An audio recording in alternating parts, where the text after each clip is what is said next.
Заявление Совета ТЭПов Республики Ингушетия.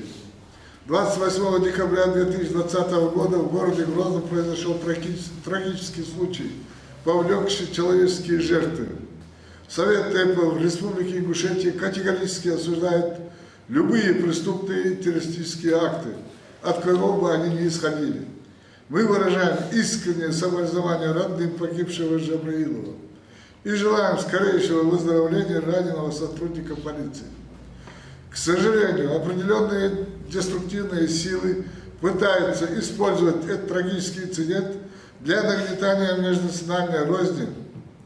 Уверены, что ингушские и чеченские народы не будут поддаваться на такие провокации. Совет ТЭПов Республики Ингушетия предложил ТЭПам Тимурзиевых, Султыговых регулировать возникшие ситуации с ТЭПами Дышной и Эрсеной на основе шариата и войнавских адатов.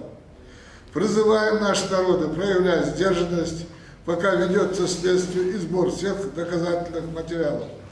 Сохранять присущие войнахам честь и достоинство.